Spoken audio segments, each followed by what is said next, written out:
Salam, gadırlı vatandaşlar, iyi yaşayın.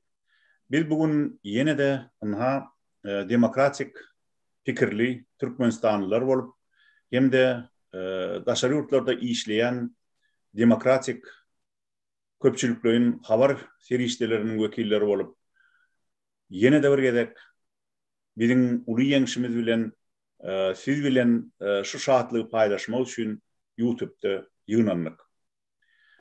Bilişiniz ýaly 2022-nji ýylyň 12-nji martyna Türkmenistanyna wagtyndan öň nowatdan daşary prezident saýlawlary bolup geçdi.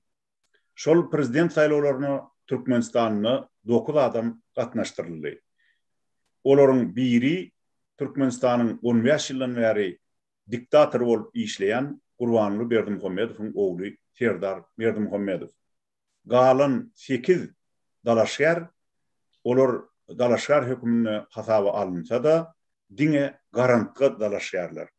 Ol garantga dalaşýarlaryň öňüne goýulan wezipe, olaryň oýnamaly bolan roly diňe hamana Serdaryň bäsleşikli görüşde ýeňiş kazananyny ikrar etmek üçin, hamana şonu görkezmek üçin edilen bir iş, mekirlik.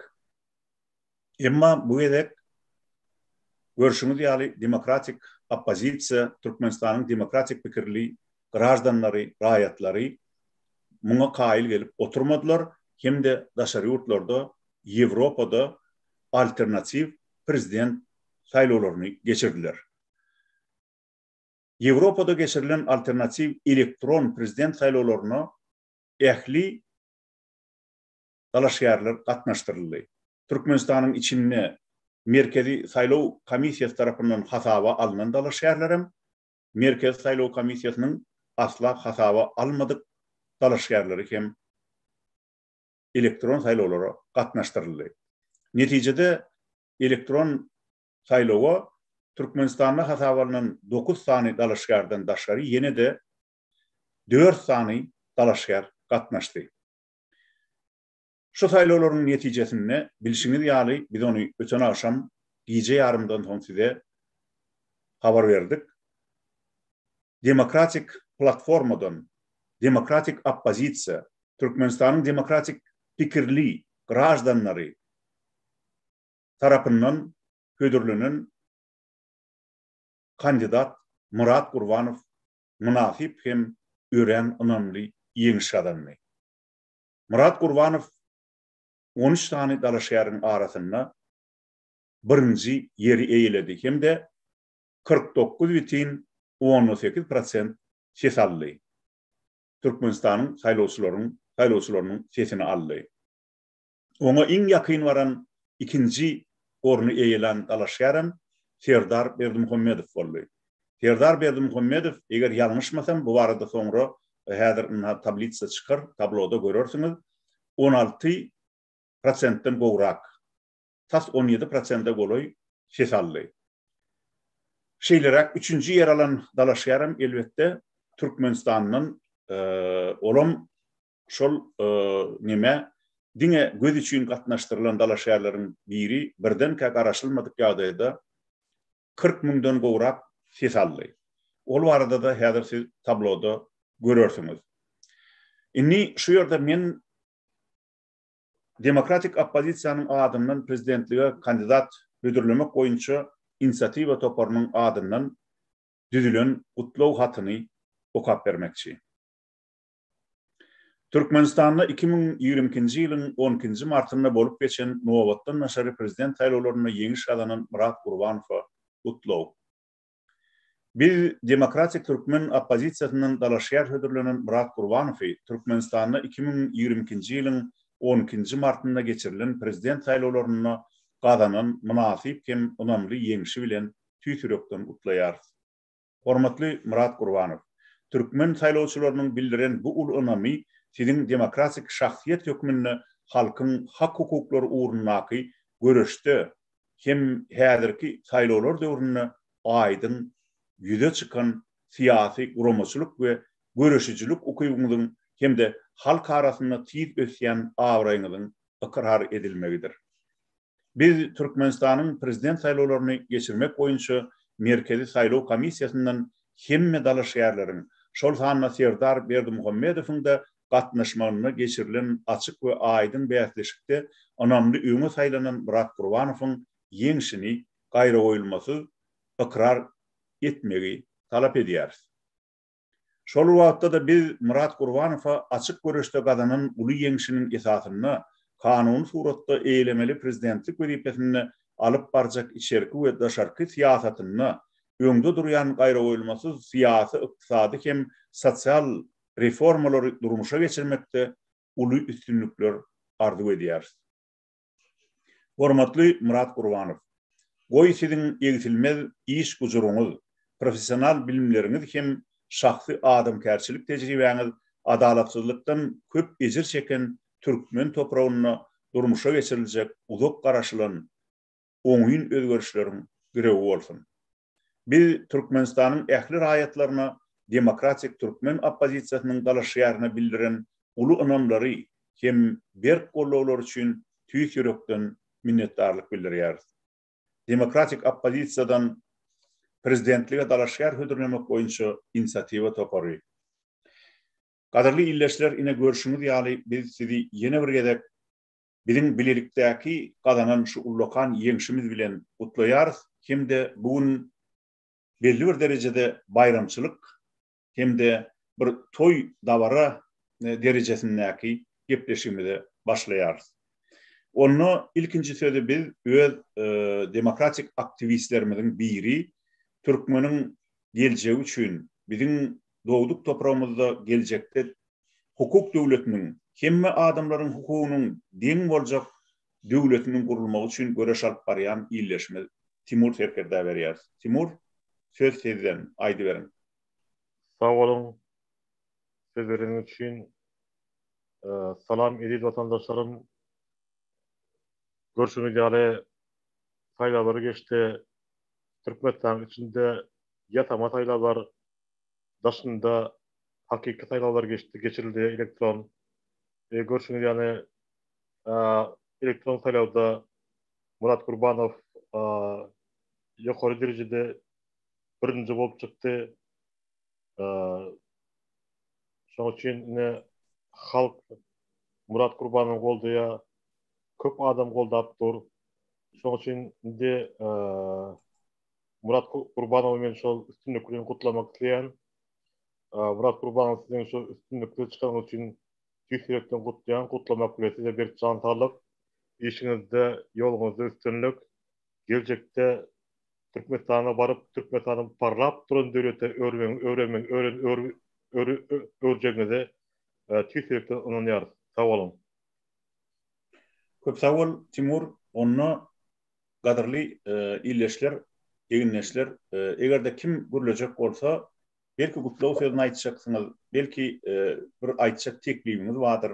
Islendik ýagdaýda eger eliňizi galdyrsaňyz, şu elektron el galdyrylsa men şol adama söz berem. Inha birinji bolup Gülelle elini galdyrdy, onu Gülelle söz sizden aýdy berin. Salam, hormatly vatandaşlar. Menem Murat Kılıcıviç Gurbanowa elektron saýlawlarda sesimi berdim, öz sesimi ve prezidentim Türkmenistan'ın raýaty hökmünde öz prezidentim diye Murat Kılıcıviç Gurbanow'u kabul edýär. Ben Türkmenistan'da hiç 10 yıldan beri Türkmenistan'ın içinde yok ben yurt dışında gulçuluk edýärin. Yöne ona garamazdan Türkmenistan'ın içinde menin öyüme saylaw kiftansiyası geldi ve menin çağalarıma o saylawdan geçýäsiňiz diýip o saylawdan menin adıma geçirildi ve ben şimdi şu anda Türkmenistan'daki o saylawu kabul etmeyen ve elektron saylawda Murat Kılıcıviç Gurbanow'a sesimi verdim. Menin prezidentim Murat Kılıcıviç Gurbanow'dur. Gutlayan sizi kazandığınız yeňiş üstünlük için hemişe Tanrı alkasın halk için edýän işleriniz için. Sağ olun. Tamam. Köp sağ ol, Gülelle. Elbette Murat Kurbanov'un häzir sen eden işlerim adel yönü in esasy iş intek öňde adamlar. Ol işem diňe Murad'ın özi edip bilmez. Ol işi biziň hemmämiz bilelikde, halk bilen bilelikde etmeli. Inniki söz iyileşimiz Hojanepet'inki. Aydy ber Hojanepet. Assalamu alaikum izleyiciler. Pursatdan peydalanıp geçen sayıları barada her näçe islemesek hem bolup geçti bu yurdun içinde bir kanun vakti ene şol gıyska vakti hem bolsa ayrıtın arkayn elektron gatnaşyp biljek Türkmenistanly halkımız, dostlarımız, yaranlarımız, doğanlarımız, dostlarımız, ayal oğlan uşak denelerimiz, doğanlarımız hemmesi hem sağ olsunlar seslerini verdiler ve şu tayda görüntü sayılarda ayda oturmak gerekten nähidi ulaqany fark bilen gidýärdi. Allah can nesip eder de bu halk bolup indi bir üýüşüp jemlenip Allah nesip edenden bir yurdumda da sağman barıp bilip hakyky bir prezident bolup yurdu üýtgedip biljek, yurdu hasem gowy bolup biljek, biziň halkymyzyň gowy görüşi ýaly has beter lüks ýaşatyp biljek bir prezident saýlawlarynyň netijesine Murat Kılıçdaroğlu men hem gutlaýan özüňe hem Murad'a dip yüzlenýär öz bilen çay emişdik bugün etdik İstanbul'da bir ziyaret etdi sağ olsun. Gürleşdik hem oturduk elbette hakykatdan hem vatana gara düşünceleri var, pikirleri var. Türkmenistan yurdumuzy, vatanymyzy hiç kime dağıtmak istemediğimizden şu hareketleri edýändigimizi, vatanymyzyň ýekedigini, birdigini, halkymyzyň hem azy birdigini ýene de bir gezek ştaýda göz öňüne getirdik, gördük. Elbette ki yurdumuzun içine internet ýagdaýy haskem açyk bolana gatnaşyk haskem köp boljakdygyna inanýaryn. Ýene de şu taraplaýyn boljakdygyna. Allah nesip edenden ýolumuz açyk bolsun Murad'a elbette indi liderlik hökmünde hem de elektron saýlawlaryň netijesinde saýlanan prezident hökmünde size üstünlük dileýän. Dama ýanymyzda ýolumuz rowaç bolsun, açyk bolsun, sagaman yurdumuza baryp ähli halky bu diktatorluk haramzadalyk rejiminden burada indirmek ählimize müyesser etsin. Nesip edenden sağ olun. Sağ olun Hojanepet. Onu inniki söz eger ruhsat bolsa men Nurjan'a geçirmekçi. Nurjan siz Murad'ın demokratik platformadan demokratik opozisiýanyň hem Türkmenistanyň demokratik pikirli gражданlarynyň adından dalaşýar görkezmegine bagyşlanan ýygnaklaryň ikisine de aktiv gatnaşdyňyz, çykyş etdiňiz bir näçe ýerek hem de ses berdiňiz. Şoň üçin indi bugün belki gutlaw sözlerini aýtmakçydyňyz, belki de ýer gözünden Murad'a aýdyp goýjak bir tawşyrlyklaryňyz bardyr, ýatlatmalaryňyz bardyr. Şoň üçin biz size geçirýäris. Sağ olun. Salam vatandaşlar. Birinciden Murat Kurbanow'u çyn ýürekden gutlaýarys. Bu aýgytly ädimde birinji ädimimizi atdyk. O diýip hasap edýän. Indi de birleşme zamanı. Hemmemiz bileleşip bu ýolda gitmeli. Birbirimize kömek etmeli. Bir de Murat Kurbanov için arkasında durmalı. Hem de demokratik yol bilen girip Türkmenistan'a işlemede devam ettirmeli. Sağ olun. Köp sağ olun Nurjan. Inniki söz kadrly egneşler kim eger söz söylemek istese şol elektron el galdyrylýan ýere bassaňyz men görerim. Olmasa onu ştaýda Maya elini galdyrýar. Maya onu söz sizden. Здравствуйте, уважаемые народ Туркменистана, десеңиз. Тут одни туркменистанцы. Мурат Кылычевич, примите мои поздравления, не только мои, но и наши, моей и моей семьи. Мы вас 2 года знаем, мы уверены были, что это достойный кандидат, и мы рады за вас. То, что в Туркменистане, это принудительные выборы, можно сказать. Наше правительство каждый раз в своем репертуаре. Мы это все прекрасно знаем, что там нечестные. За них голосовали, мы не голосовали за него. Вот.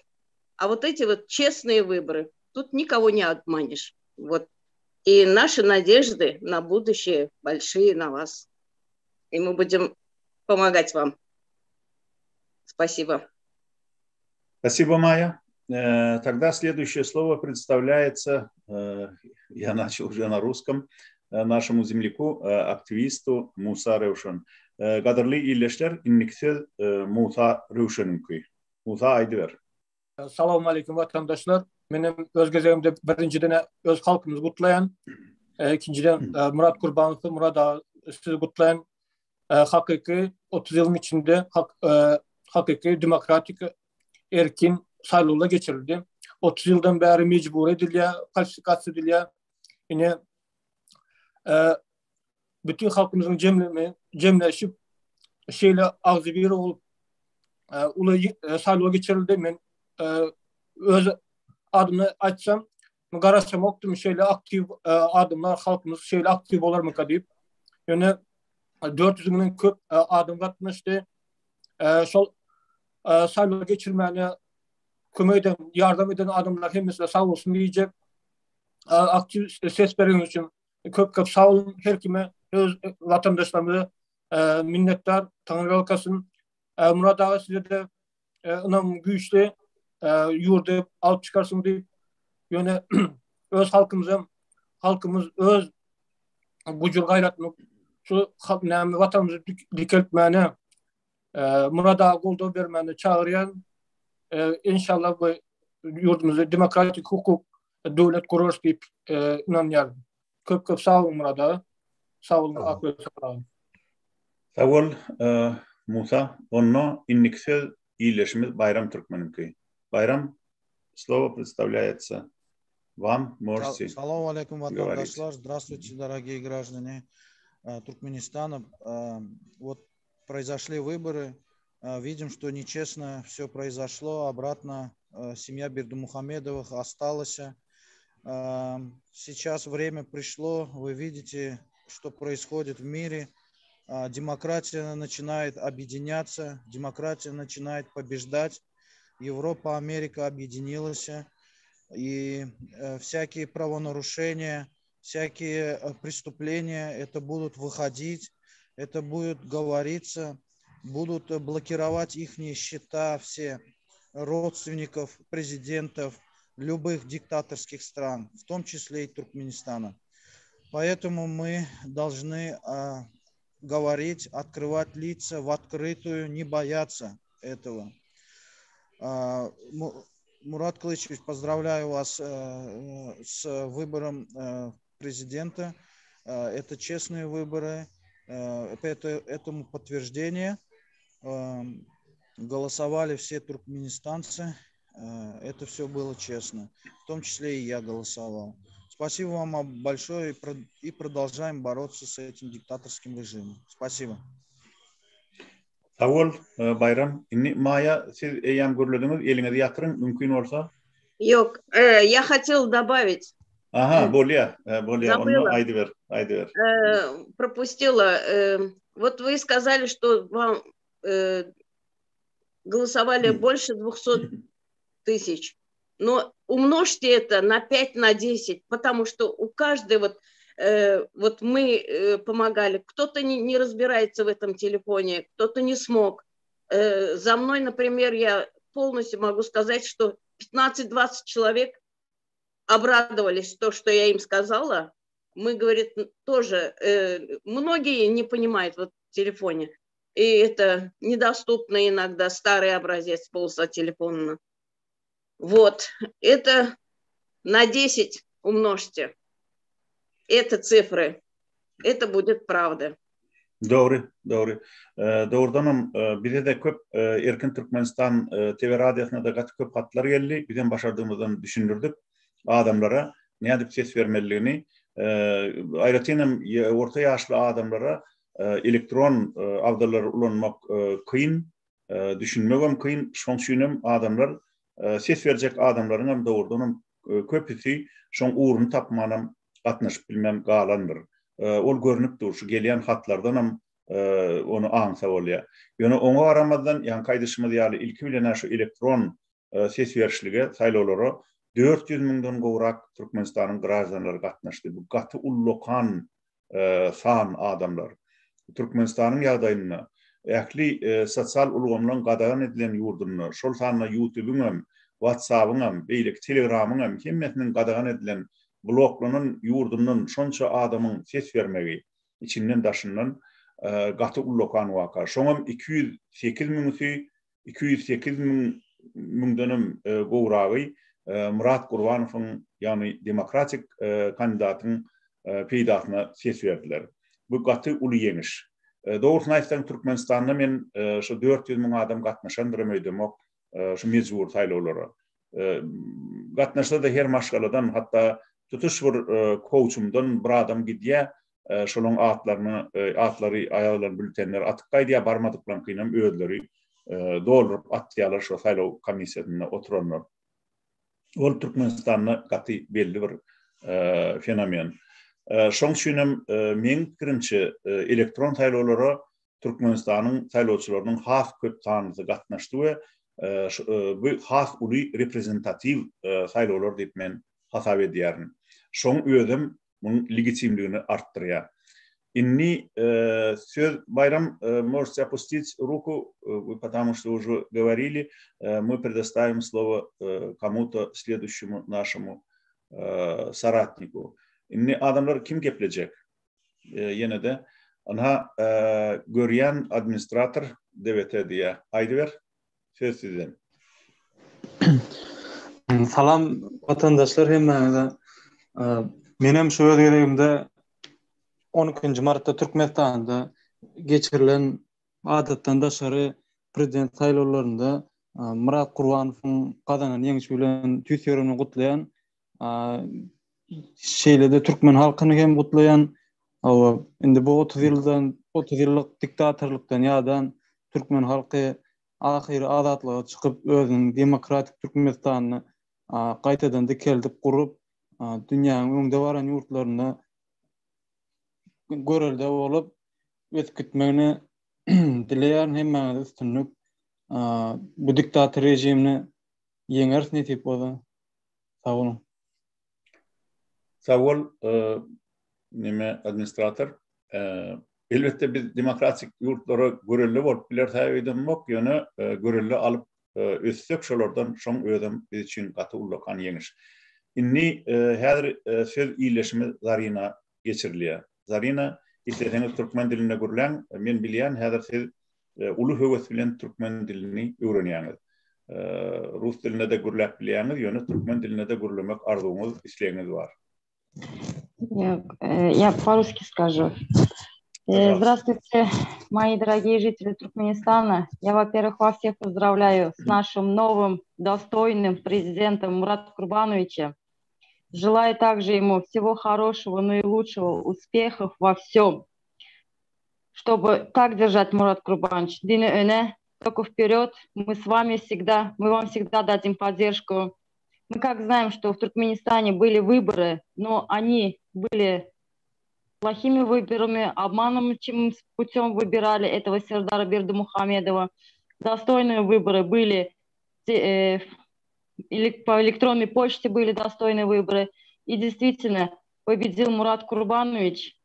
Мурат Курбанович, мы всегда с вами, всегда за вашей спиной. И моя семья. Благодарю вас за все. Спасибо, Зарина. Спасибо, Зарина. Надо учитывать, что это наша общая победа и победа наших граждан Туркменистана, которые осмелились, нашли в себе мужество и силу участвовать. Услышали свои сердце, души, этот звон души услышали, действительно дали голоса свои за Мурата Курбановича, за достойного кандидата нашего. Да, спасибо. Но представьте себе, оставаясь в Туркменистане, живя в Туркменистане, участвовать в электронном голосовании и отдать свой голос за демократического кандидата, это большое мужество. Это тоже надо признать, потому что, вы понимаете, наши граждане находятся под большим террором, и психологическим, и буквально физическим террором со стороны режима. Я тоже хотела сказать большое спасибо, кто жители Туркменистана, находящие в Туркменистане, и дали свои голоса за Мурат Курбановича. Огромное вам спасибо, что вы его поддерживаете, что вы за его спиной стоите. Спасибо вам. Что вы поддерживаете нас, демократическую оппозицию и демократические принципы в том числе. Если есть Мурат Курбанович, значит мы тоже есть. Нет, пожалуйста, не переводите на одну личность. Мы сильны единством и своим множеством. Теперь следующее, передаем слово следующей выступающей, Ома. Ома, başlığına aydıverin. Salam aleyküm emmenize. Türkmenistanlı ses verenler. Ben de öz gezemde elektronik ses verdim. Her yerde ses verdim ben de. Bizim bu kazancımız en önemlisi. Murat Kurbanıç'ım pozdravit edemem. Her zaman yanında bile görüşemiz. Sonuna kadar. Sağ olun. Doğru. Sağ olun Oma. Men yeni bir yerdeki atlayan adamlar şu yeniş bizim hemmemizin şol sanma bizim 200 mindən gowrak şu bizim kandidatımıza ses veren iyileşlemizin hem yenişi, bizim bilelikdäki yenişimiz. Şoň üçin men şu hem şu alıp barjynyň hukuklaryny peýdalanyp yeni bir yerdeki atlayan bu yeniş bizim hemmemizinki. Şol sanma bizim aramızdan münasip görülüp demokratik kandidat hökmüne demokratik platformadan hödürlenen Murat Kurbanov'un yenişi yönü. Şu yenişi biz Türkmen halkının yenişi deyip baha vermeli.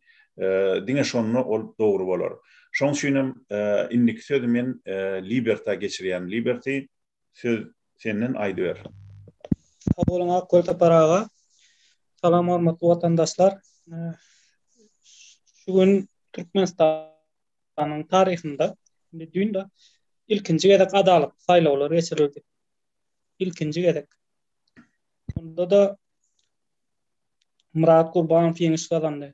Men tüýs ýüregimden gutlaýan we Türkmen halkymdan gutlaýan şu saylawlara gatnaşmana özlerinde bir gahrymançylyk kazanandygyna, özleri şoňa gatnaşandygyna saylawlara hormatly vatandaşlar, bu saylawlaryň bu ýeňişimiň başlangyjy. Bundan sonra da nesip bolsa Allah jan ýol berse hemişe adalatly saylawlar geçirer. Bu adalatly bir halk adalatly gahryman halk bolar. Sağ olun hormatly vatandaşlar. Köp sağ ol Liberty gatı doğrudan emne şu wagt iyileşme Liberty bir daha da ünlü çekdi. Biz şunun ýaly bir halkyň erkin azat ýagdaýda ses berip biljek saylawlaryna 30 ýyl garaşmaly bolup. SSR ýykylary bäri bizde hiç wagt erkin azat saylawlar bolmady. Hemişe saylawlar diýip at taksalar da, at berseler de bir gümürtük ýagdaýda bir köşüň içinde 4-5 tane adamyň arasynda kimin inniki prezident boljakdygy ýa-da şu oturan prezidentiň ýene bir möhlete saylanýanlygy çözülüp geldi. Bu bizim hemmemizi gaty gynandyrdy, bizim halkymyza gaty agyr zarba bolup uruldy. Türkmenistanlılar doğrusu aýtsaň demokratiýa bolan önamlaryny, garaşdyrlygy bolan söýgüsini ýitirdiler. Şonuň üçin hem häzirki wagtda 2 milyondan gowrak türkmen grażdanlary ýem ýurtdan çykyp daşary ýurtlarda eklenmäge, okumaga, ýaşamaga mejbur bolýar. Indi geljekde egerde Türkmenistanda hukuk döwleti gurulsa, oňam guruljakdygy şüphesiz. Indi biz şu düýünki saylawlardan soň bizim öz kandidatymyz, demokratik kandidat ýeňiş kazanandan soň buna bolan onamyz Türkmenistanyň geljegine bolan, bizim halkymyzyň ýagty geljegine bolan onam bizde hasam artdy. Şoň üçin şu uğurda bizim hemmemizin bir adam ýaly bolup işlememiz gerek. Ýöne men sizin hemmeňizden ýolun başyna etjek haýyşym biz öz prezidentimizi özümizin öz aramızdan çıkarıp hödürlen hem de gollan prezidentimizin Murat Gurbanowyň şu prezidentlik awraýyny goramamız gerek, nähil goramamız gerek. Ýekece de Murat Gurbanowa Türkmenistanyň edişleri ýaly şonu hudaýlaşdyrmak gerek däl. Murat Gurbanowy bir iş üçin taýladyk. Onu prezident adyny alyp ýa Gurbanuly Berdimuhammedowyň ýaly aýdym aýtmak, tans etmek ýa-da halkyň puluny ogurlamak üçin taýlamadyk. Elbetde Murat hiç adam halkyň puluny ogurlamadyk adam, ol özüni hemişe öz alyp barýan biznes işi bilen arasda eklemäni, öz maşgalatyny da şu arasda eklenji gazanyp bermäni öwrenen şahsiýet. Şoň üçin biz ony uly ynam bildirip prezidentlige hödürledik. Gelecekde de elbette bizim ilkinci nowatda Murat Gurbanowy şu prezidentlige hödürlen adamların ullukan borcu Murat Gurbanowyň şu meselede öňkü prezidentlerden has üýtgeşik bolmagyny gazanmak. Şol meselede adamlar biz berk duralım. İnniki söz iýleşimiz Anya geçirilýär. Anya söz sizden. Assalamu alaikum. Owadaşlar, ýeldeşler. Menem özgejegimde semämiň adyndan Türkmenistandaky halkymyň adyndan Murat Gurbanowy gutlaýan jan saglyk, agzybirlik ýoldumyz hemişe şu parlap, unutulup gitsin hemmesi. Şu 2 ýyldan bäri şunça iş edotyr Murat Gurbanow istifa etdiğim zatlar düşündürüp aýdypdyr.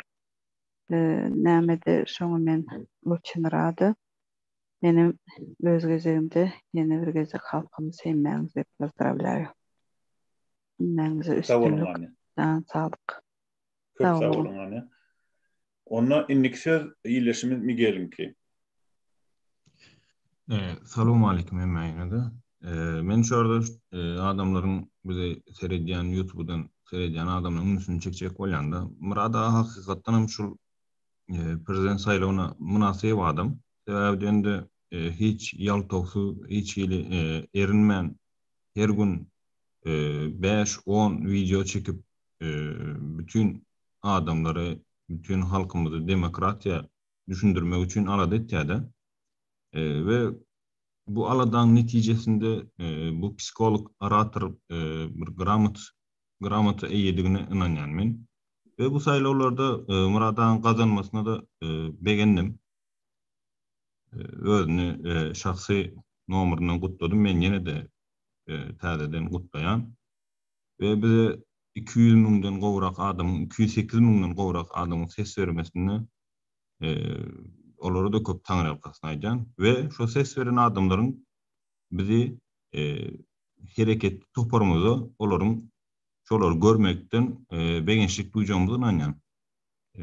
Haçan isteseňiz adamlar toparlamana gatnaşyp gerekli maglumatlary, gerekli bilgileri alyp bilersiňiz. Murat Gurbanow täzeden sizi gutlaýan ýeňişiňiz bilen. Köp sag bolun. Köp sag bol Miguel.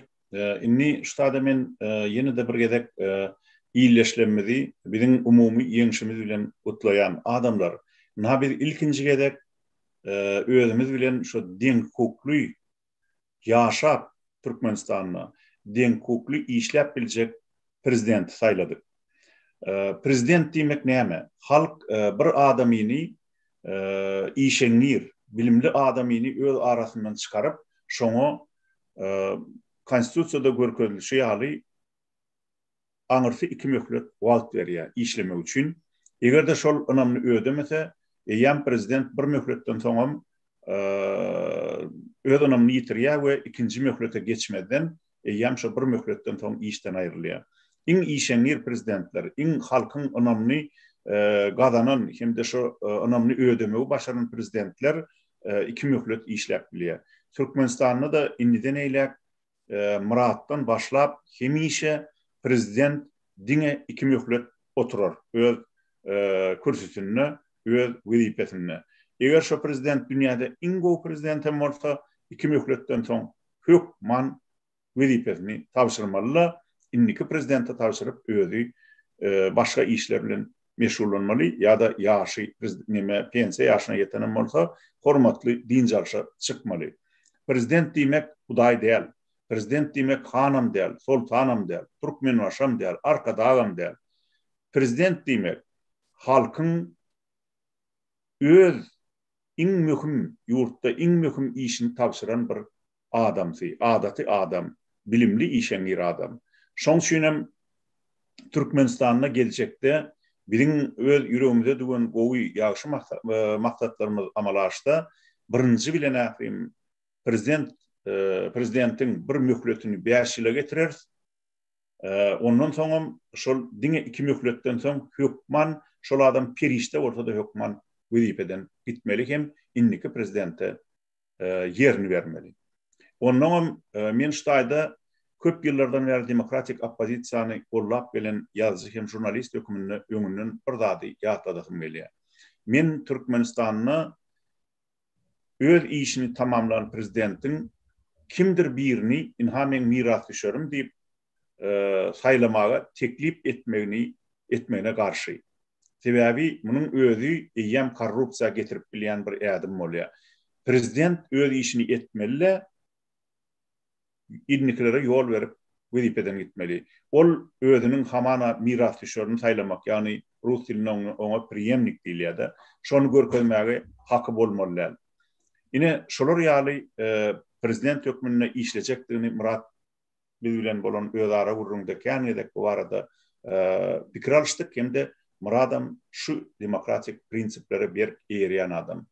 Inni gadarly iýleşler ýene de kim biziň şu umumy ýeňişimiz bilen baglanyşykly öz sözlerini aýtmak istese elini götürsin, onu biz ona söz bereriz.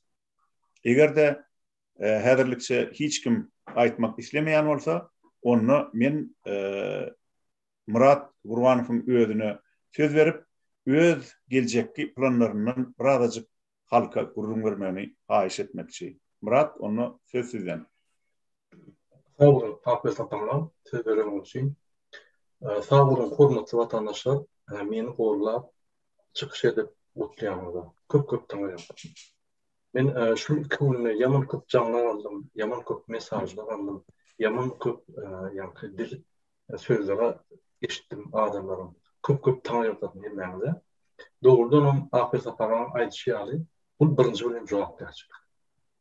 Men 35 ýyldan beri jogapkärçilik işlep gelýän, ýoluşlyk edýän, o ýerde korrupsiýa etip bolanok öz biznesin arasy işlemeli bolýar. Şu ýaly hökümet döwlet işine geçende de sen arasy işlemeden halk hemme razı bolupdy. Ýene bir diýjek bolýan adam, şu elektron saýlawlary biz ýürüýte geçirdik. Yani bizler yürütülüştüren bir gurumu geçirdi. Şol gurumu onun bilen ulu kontaktam et bolan öýler aftanom geçirdiler. Şoň bilen maglumatlar berdiler. Hemme adamyň ýa-ni kim ses beren bolsa, hemme maglumatlary gördük. Şol ýa görkezdi. Kim näçe ses berdi, kime we haýy danışar. Jemi 13 danışar atmışdy. Onun içinden Türkmenistan'ın içinden 9 tane danışan, daşından 4 tane dürlü danışan yapmıştı. Demokratik opozisiyadan men saylap aktivistler, inisiyatif gurumlar saylap koydu. Biz oluşunu kazanıp bildik. Jemi 418.489 tane adam şu elektron seslerde, yani elektron bäsleşikde gatnaşyp petlerini verdi. Şonuň 208.000 ýa-da 49 için 8% sesleri demokratik danışgar men albildim. Bu menim ýemişimde. Bu bizim şu 208 sany maňa ses berenden adamyň ýemişi. Evet, şol adamlar demokratiýany saýlan, bakty durmuşda, adaletli durmuşda, arasda yaşanan sayladylar. Men diňe şoluny ýerine ýetirji adam. Beýleki adamlaryň 418 000 ýa-da galyn 200 näçe min adamam olaryň öz başlygy işler, olaryň şo sesleri goýup olaryň atmışdy. Diýmek Türkmenistanyň 418 489 adam öz başlyklary işleýärler. Diýmek biz ýekide, diýmek Türkmenistana öz başlyklaryň wagty geldi. Indi şu saýlawlar näme öküdi? Şu saýlawlar Türkmenistanyň demokratiýa güýçleriniň badygy we olaryň güýçlügi boldy. Biz onu belendirýär. Şu hakda bizi belendirýär sebäbi şu demokratiýa güýçleri ýygnamak üçin de 30 ýyllar hereket etdi. Men şu iki hareketlerine neticede şu saýlawlar öküdi. Demokratiýa güýçleri beýleki güýçlerden gaty ýokardy.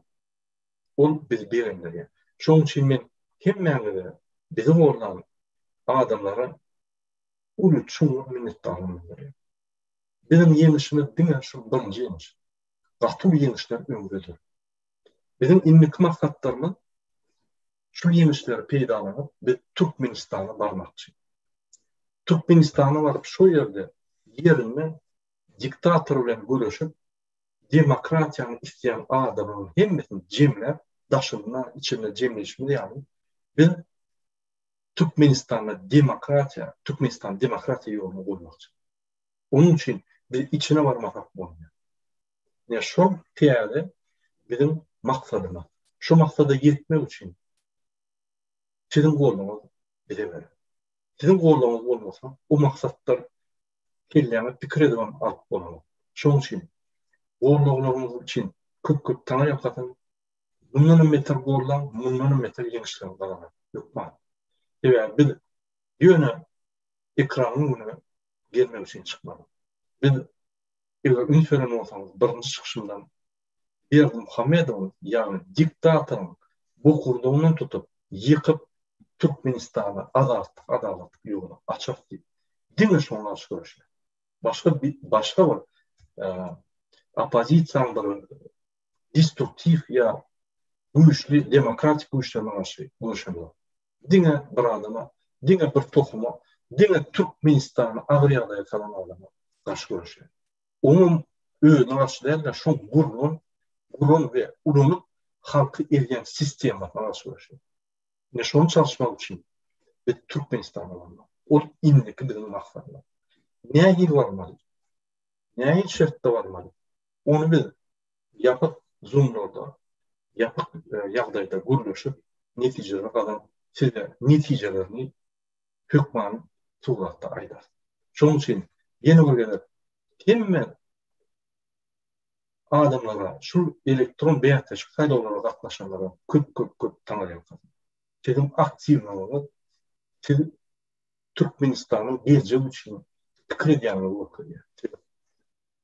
Bizim orada demokratiýany orada bize öz seslerini beren adamlara da şunu taňaýarsyň. Sizin sesleriniz gelecekte sizin baklı durmuşluğuna geçeceğine men anlayan ve şoň üçin görüşüm. Tamam.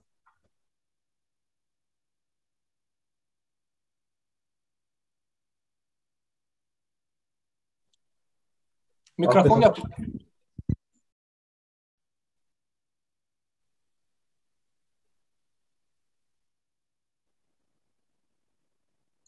Mikrofonunuzu yapın, akıl sapara.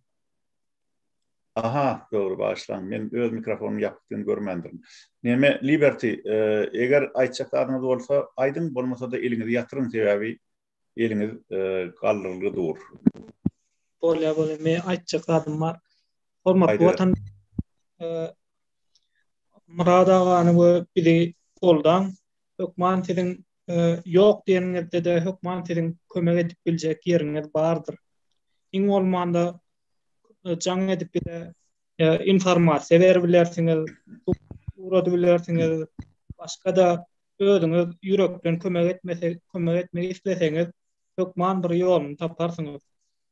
Bir goldan watandaşlar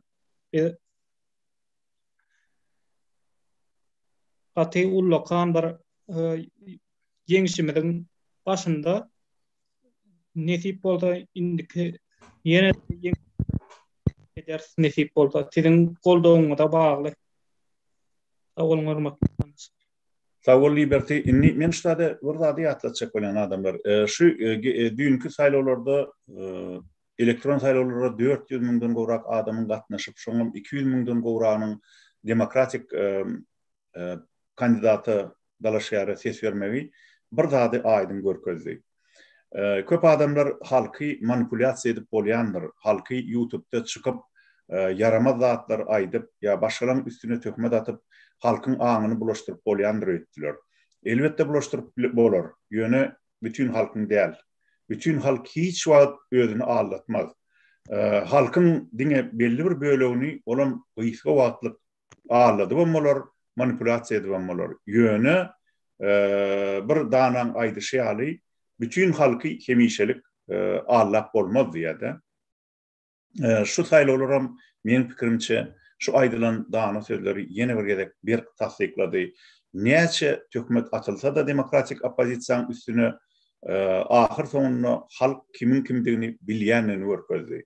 Ýagny demokratik opozisiýanyň hem-de Türkmenistanyň demokratik meýilli, pikirli razanlarynyň ködürlen dalaşýaryny gollady, hem-de oňa beýleklerden onlarça istekän adam ses berdi. Şonuň üçin biz inni geljekde hasam öz barýan ýolumyza berk ynanyp hem-de has ynamly işlemege mandat aldyk. Ine şoňa da üns beren adamlar. Demokratik opozisiýa öz alyp barýan işleriniň dogrudygyny tasdiklayan tasdiklama aldy.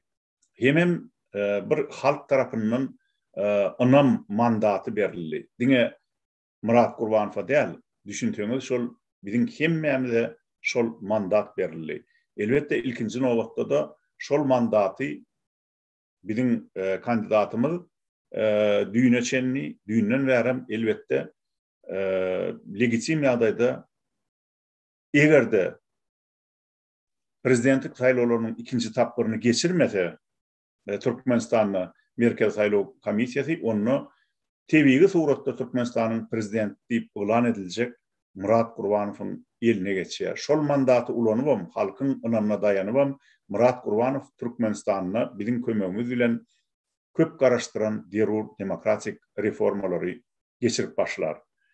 Inni gaderli illeşler wagt bir çene bardy. Eger garşy bolmasaňyz şunuň bilen başa gepleşek ýok bolsa, bugünkü gutlaw hem belli bir derecede davaraly gepleşigimizi geçirip gutoralım. Kimde nähil teklip bar?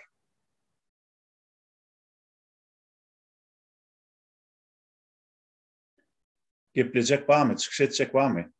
Eger de başga çykyş etjek ýok bolsa, onu Murat gysgaça jemleýici sözüni aýtsaň, onuň şoň bilen gepleşigi tamamlasak bolar.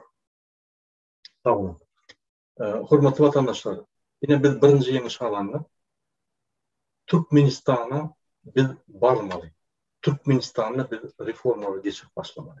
Onun üçin biz häzirden başlap, şu günden başlap inni täze görüşüň, täze tempine, täze trend stiline geçmeli. Öňkü ýaly işleşme bolmaly. Mundan beter güýçlendirmeli we stil çalşa. Ya bizim Ahmet Aparan'ın aýdyşy ýaly biz bir mandat alıp, status alanıp, inni biz başgaça işlemeli. Türkmenistan biz barymyzda, biz hökman suratda täzeden açyk saýlawlar geçirdik. Hemme opozisiýanyň güýçleriniň içine barıp, şo ýerde arkyň öz kandidaturasyny, öz dalaşýar bolup, ýa-ni goýar ýaly dokumentlerini tapşyryp, hasaby alınıp, arkyň saýlawlara goşulyp, saýlawlarda beýatlyşy bilen prezidentimizi saýlar. Şuňunça häzirki gazanan netijelerine göre bize gelecek görüşmede onu bize kömek edýär we şo kömegimiz ulanat. Şoň üçin gollan biz sizin bilen her wagt bu biziň ýeňişimizde, bu sizin ýeňişiňiz. Biz sizin ýerine ýetirji adamlar. Biz bu ýeňişi bundan metal güýçli alt taraf işler ve bunların beter yemişleri kazanmak. Sağ olun. Köp sağ olun Murat. Onu bir yeni bir gezek bu saylolara ilkinci Türkmenistan'ın garaşsızlık tarihinde ilkinci gezek geçirilen erkin, azat, prezident saylolarına, demokratik saylolara katnaşıp ulumiýetlik görkezden. Munun üçin öz başlarından typ almajan bilip dursalar bu saylolara mertlerçe, batırlarça katnaşıp demokratik kandidaty gollan, biziň ideýamyzy, biziň öňe süren kandidatymyzy gollan hemde Türkmenistanyň geljekde özgörmegine ýol açan ýyleşlemleriň hemmesine uly minnetdarlyk bildirýäris. Başyňyz dik bolsun adamlar. Gelin geljekde de bile işläp Türkmenistany täzeçe hem täzeden guralyň. Biz Türkmenistany dogry ýola salyp, iň bärkisi gyýyska wagtda dogry ýola salyp, ösen ýurtlaryň ýygynyň ýetmäge, iň bärkisi şolon ýürüýän ýolundan ýürümäge hem öz halkymyza ullakan mümkinçilikleri açmaga bir ýagdaý döredilýär. Onun näme? Şunun bilen biz bugünkü dawraly gepleşigimizi geçirip oturýarys. Gadyrly ýyleşler, başyňyz dik bolsun, saglykda görüşelim. Hem de ýene-de efirde duruşýançak hoş, sag bolun. Sağ olun.